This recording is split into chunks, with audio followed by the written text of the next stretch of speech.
On a frozen morning along the northern edge of the Ardennes, the world seemed to hold its breath.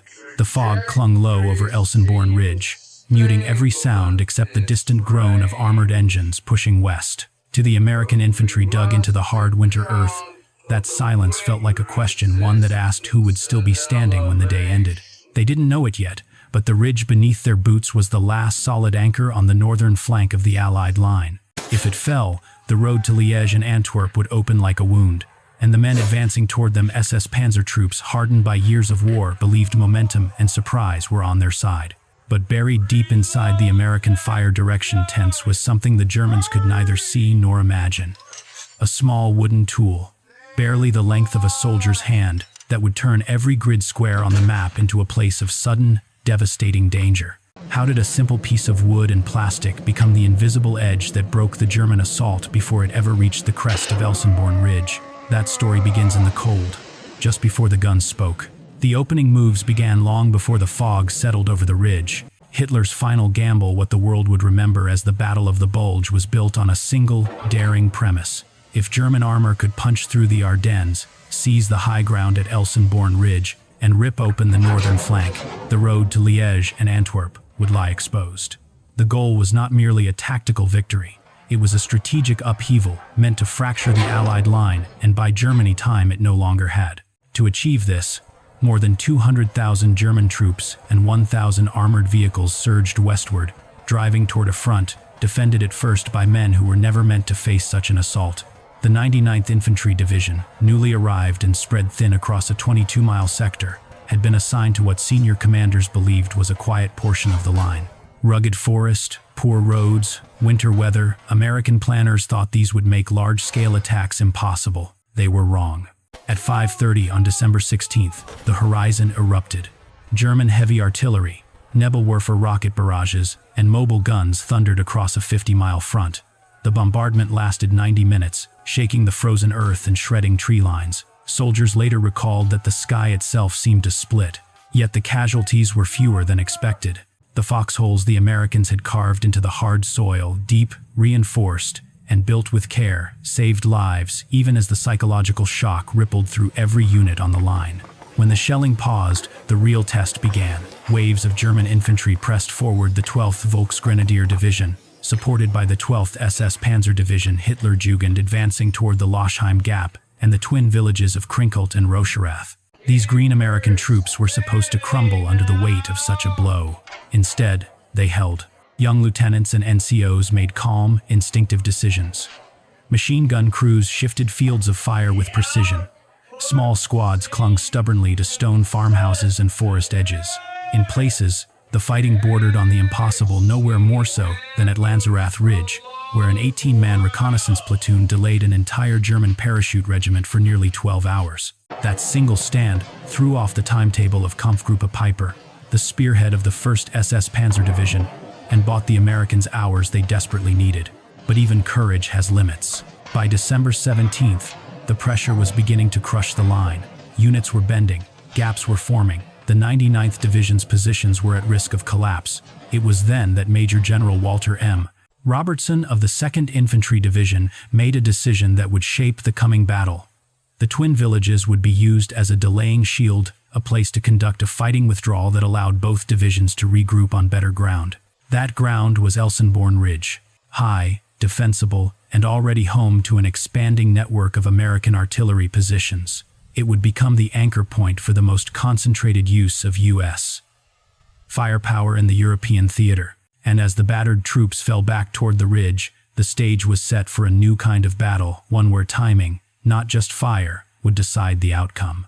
By the time the retreating infantry reached Elsenborn Ridge, the character of the battle had begun to change. The brutal street fighting in Krinkelt and Rocherath had bought just enough time for the ridge's defenders to prepare a line that was deeper, more connected, and most importantly covered by an artillery network unlike anything the Germans had faced in the West. At the center of that network stood Brigadier General John H. Hinds.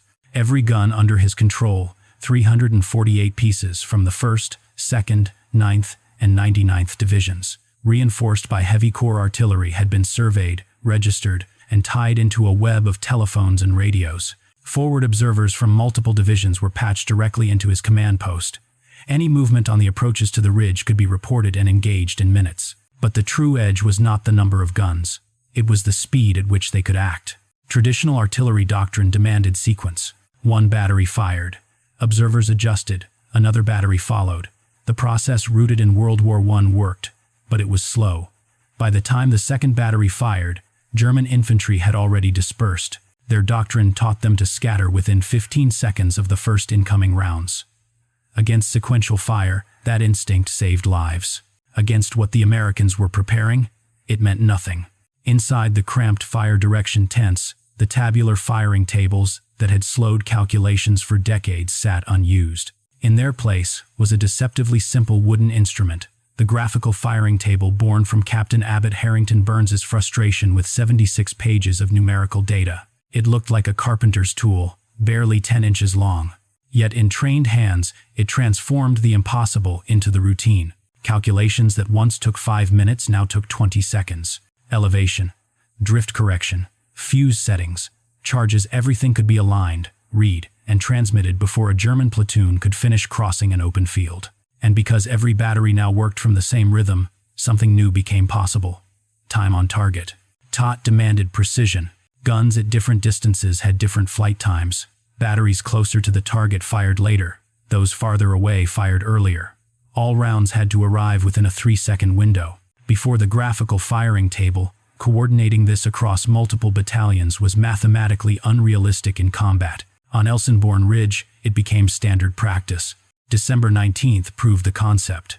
3 German attacks massed against the 99th Division's positions were shattered before they fully deployed. One mission dropped 5,760 shells in 20 minutes. Prisoners later said they never heard the first rounds. Everything arrived at once. And as the Germans reassembled for another push, Hinds prepared to wield his artillery not as a supporting arm, but as the decisive weapon of the battlefield. The ridge was no longer just ground. It was a fuse line ready to ignite the moment the Germans stepped into the open. By December 21st, the Germans were no longer testing the American line, they were throwing their strength against it. The 12th SS Panzer Division, still convinced that the ridge could be taken with enough force, advanced once again toward the southern approaches near Dombuchenbach. The terrain was open in places, a gentle slope leading upward toward the American positions. To German planners, it looked like the last opportunity to break through before Allied air power returned with the improving weather. But what they walked into had already been measured, registered, and prepared. Forward observers from the 26th Infantry Regiment watched the German formations form up, their silhouettes moving through the mist. When the first panzers pushed forward, the observers transmitted the coordinates with calm precision. On the ridge above, fire direction centers in multiple divisions began calculating simultaneously, graphical firing tables sliding under clear cursors, hairlines snapping into place over exact values. 30 seconds later, the ridge answered. Shells detonated across the German assembly area in a single, crushing instant. High explosive rounds tore through the infantry. Air burst, fuses shattered tree limbs, and sent shards scything across open ground. White phosphorus blossomed in burning clouds. Tanks staggered, their optics shattered by near misses. One American officer described the scene simply: they dissolved. German doctrine scatter after the first rounds was useless. There were no first rounds, only the simultaneous arrival of dozens of batteries firing as one. The division tried again that afternoon, believing the morning barrage must have been an anomaly. Instead, they met the same impossible precision. Every attack faltered before reaching American lines. By nightfall, the 12th SS Panzer Division Hitlerjugend, once among the most fanatical and aggressive units on the Western Front, was bleeding out in the snow. The psychological toll was immediate and severe. Veterans who had fought on the Eastern Front, who had endured Soviet massed artillery, said the American fire at Elsenborn felt different, faster, sharper, impossible to anticipate. Every movement seemed observed. Every shelter felt temporary. Officers reported that their men no longer believed they could close with the enemy. Their confidence, the intangible but essential currency of offensive warfare, was collapsing. And with their morale, the German timetable collapsed as well. The 6th SS Panzer Army had been tasked with achieving the breakthrough in the north, but without control of Elsenborn Ridge, they could not access the road network required to drive toward the Meuse River. The ridge became a wall, a silent, immovable boundary that no amount of armor or aggression could overcome. By December 23rd, the German offensive in the northern sector was effectively broken. The failure to seize the ridge forced Hitler to shift efforts southward, fracturing the coherence of the entire Bulge campaign. The offensive, once envisioned as a swift, decisive blow, devolved into a costly struggle, fought along too many axes with insufficient fuel, coordination, or hope. The cost of those lost days would follow Germany to the end of the war.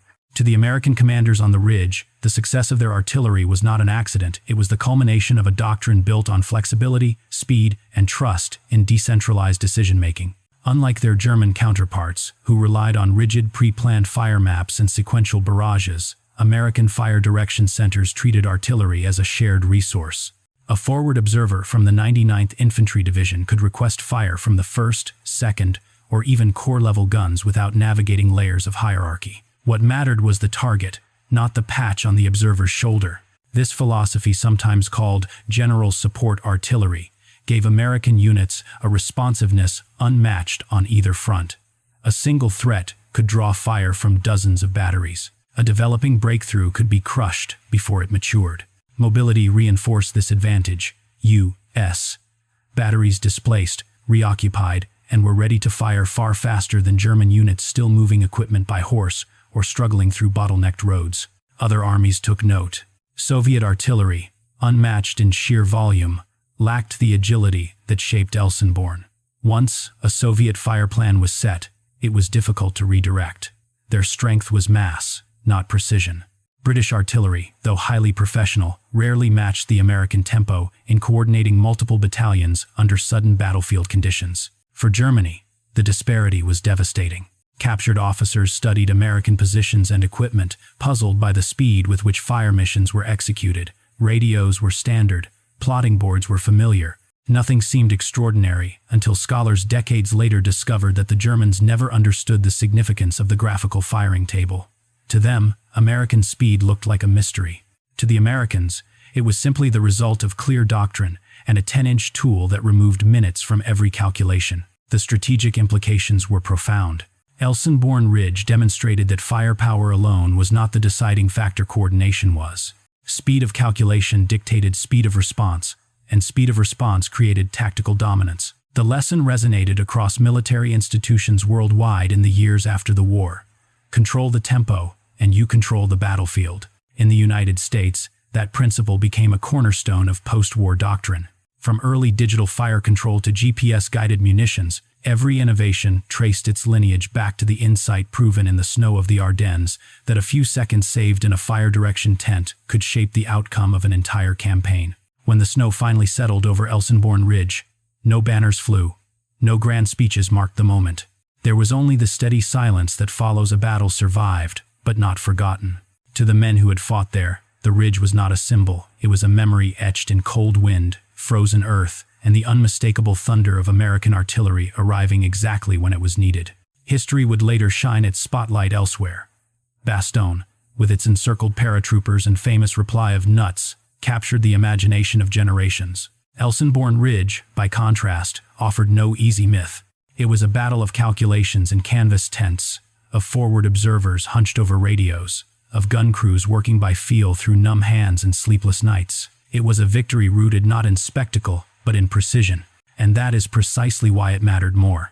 By holding the northern shoulder, American forces denied the Germans the road network they needed for any chance of operational success.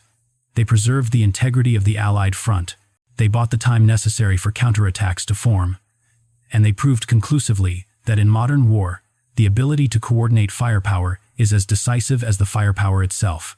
At the center of this achievement stood three men, each largely forgotten. John H. Hinds, whose command fused hundreds of guns into a single instrument. George Kaiser, who understood the value of an idea others dismissed. And Abbott Burns, who carved a simple wooden slide rule late one November evening because he disliked slow math. Their work did not earn headlines. It earned victories. The graphical firing table, humble and unadorned, became the unseen fulcrum on which the ridge and perhaps the entire northern flank was balanced. Time on target, once a theoretical notion, became the hammer that shattered elite German formations before they could even raise their weapons. Today, the device sits quietly in museums, a relic without shine, yet its legacy echoes through every modern artillery system, every digital fire direction center, every munition guided by calculations completed in the blink of an eye. The principle remains unchanged. Speed saves lives. And so the Ridge endures, not as a myth, but as a lesson. That wars are often decided not by the loudest heroics, but by the smallest innovations. That courage can take the form of patience, discipline, and cold precision. And that sometimes, the future turns on the width of a wooden ruler. If this chapter of history moved you, share your thoughts below. Which lessons from Elsenborn Ridge still matter today? We read every comment. And if you value these forgotten stories, stay with us for the next one, because history is still being written.